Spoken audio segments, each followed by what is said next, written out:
सोचो आप हिमालय के ऊंचे पहाड़ों पर चढ़ रहे हो, चारों तरफ बर्फ है, हवा पतली है और सन्नाटा फैला है, और अचानक नजर आता है एक छोटा सा लेक। लेकिन जब बर्फ मेल्ट होती है तो लेक के पानी में दिखती है हड्डियां, हंड्रेड्स ऑफ स्केलेटन्स, ऐसे बिखरे हुए जैसे पूरी ईक आर्मी यहीं मर गई हो।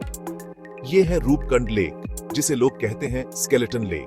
और डीएनए टेस्ट ने दिखाया कि इन स्केलेटन्स में सिर्फ इंडियंस ही नहीं बल्कि लोग ग्रीस और साउथ ईस्ट एशिया से भी थे।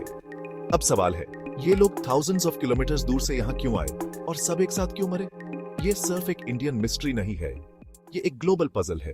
Year the 1942। एक ब्रिटिश फॉरेस्ट गार्ड रूपकुंड के पास गश्त कर रहा था। उसने पानी में झांका और देखा डजन्स ऑफ स्कल्स और बोन्स। पहला डाउट आया, शायद ये जापानीज सोल्जर्स के डेड बॉडीज हैं, क्योंकि उस टाइम चल रहा था वर्ल्ड वॉर 2। लेकिन जांच में निकला, ये तो सेंचुरीज पुरानी हड्डियां हैं। स्नो मेल्ट होते होते और स्केलेटन्स दिखने लगे, डजन्स नहीं, हंड्रेड्स, मेन, विमेन और इवन चिल्ड्रन तक, और सब एक साथ मरे थे। ये दृश्य लोगों को सदमा दे गया और सवाल बढ़ गया। पहले से ही लोकल्स की एक कहानी थी। कहते हैं ये कंकाल किंग जसधवल ऑफ कन्नाउज और उनकी रानी के हैं। वे नंदा देवी के मंदिर की यात्रा पे निकले थे, लेकिन रास्ते में उन्होंने एरोगेंस दिखाया। देवी नाराज हो गई और स्काई से बरसा दिए ऐसे हेलस्टोन्स जो आयरन के जैसे हार्ड थे। पूरी टुकड़ी वहीं खत्म हो गई। लोकल्स के लिए रूपकुंड एक कर्स्ड जगह थी। कहानियां पीढ़ी दर पीढ़ी चली और रहस्य गहरा होता गया। लेकिन विज्ञान ने भी इस पर ध्यान दिया। 1950s-60s के एंथ्रोपोलॉजिस्ट्स ने स्टडी शुरू किया।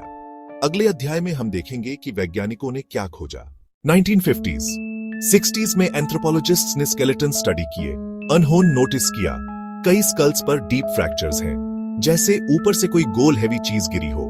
ये बिल्कुल फोल्कलोर वाली कहानी से मैच करता था कि उनको ओलो ने मारा। तो एक टाइम पे ये थ्योरी सबसे ज्यादा मान ली गई। लेकिन नई तकनीकें आने पर दायरा बढ़ा और फिर डीएनए आया। 21st सेंचुरी में जब डीएनए एनालिसिस हुआ तो सब शॉक में थे। स्केलेटन्स एक ही ग्रुप के ही नहीं थे। कुछ अप्रॉक्स 1200 इयर्स ओल्ड निकले और कुछ सिर्फ 200 साल पुराने। और सबसे शॉकिंग बात, डीएनए बताता है कि कई लोग इंडियन थे, लेकिन कुछ ग्रीक ओरिजिन और कुछ साउथ ईस्ट एशिया से थे। सोचो, एक हिमालयन लेक में एक साथ इंडियंस, ग्रीक्स और एशियंस। हिस्ट्री बताती है कनेक्शन पुरानी है। लेकिन रूपकुंड वाले ग्रीक्स एंशिएंट नहीं थे, वो 1800s 1900s के आसपास के हो सकते हैं। शायद colonial era European travellers, explorers या पिलग्रिम्स थे जो इंडियंस के साथ ट्रैवल कर रहे थे। कुछ स्केलेटन्स का DNA south east Asia, Thailand, Malaysia से मैच हुआ। हिस्टोरियंस कहते हैं शायद ये लोग नंदा देवी रजत यात्रा में शामिल थे या ट्रेड रूट के ट्रैवलर्स थे। Whatever the reason, Roopkund prove करता है ये एक ग्लोबल मीटिंग पॉइंट था। तो सब मरे कैसे? साइंटिस्ट्स के पास कुछ मेजर थ्योरीज हैं।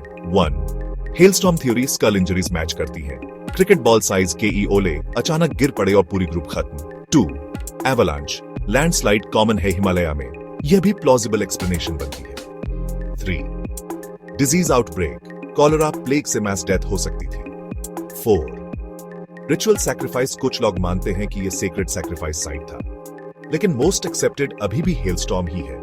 एविडेंस और फ्रैक्चर्स इस थ्योरी को मजबूत करते हैं, फिर भी डिबेट चलता है। रूपकुंड सिर्फ एक इंडियन आर्कियोलॉजिकल साइट नहीं है, ये प्रूफ है कि एंशिएंट वर्ल्ड पहले से हाई इंटरकनेक्टेड था। पीपल ट्रैवल करते थे, कल्चर्स मिक्स होते थे और फेथ उनको जोड़ता था। इमेजिन एक इंडियन पिलग्रिम के साथ चल रहा है एक ग्रीक ट्रैवलर, एक south east Asian devotee Himalayan villagers के साथ चल रहा है। लेकिन अभी भी क्वेश्चंस बचे हैं। काया ये ग्रुप्स एक दूसरे को जानते थे? काया लेक एक रिपीटेड पिलग्रिमेज पॉइंट था। हर साल जब स्नो मेल्ट होती है, नए स्केलेटन्स दिखते हैं, जैसे लेक अभी भी सीक्रेट्स छुपा रही हो। रूपकुंड इतिहासकारों और वैज्ञानिकों के लिए एक खुली किताब जैसी है, लेकिन कई पन्ने अभी फटे हुए हैं।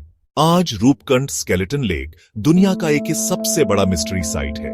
साइंटिस्ट्स, ट्रैकर्स और स्टोरी टेलर्स अभी भी यहां जाने की कोशिश करते हैं। जब आप रूपकुंड लेक देखते हो तो सिर्फ हड्डियां नहीं दिखती, आप देखते हो डिफरेंट नेशंस, डिफरेंट कल्चर्स। लेकिन डेथ ने सबको एक कर दिया। रूपकुंड हमेशा याद दिलाएगा, ह्यूमैनिटी हमेशा से कनेक्टेड रही है। हम हमेशा से ट्रैवल करते आए हैं, मिलते आए हैं और कभी कभी ट्रेजेडीज में भी यूनाइटेड हुए हैं। अगर आपको यह कहानी पसंद आई हो तो सब्सक्राइब करें, वीडियो को लाइक करें और नीचे कमेंट में बताइए कि आप क्या सोचते हैं, क्या रूपकुंड का असली राज कभी खुल पाएगा? Thank you for watching.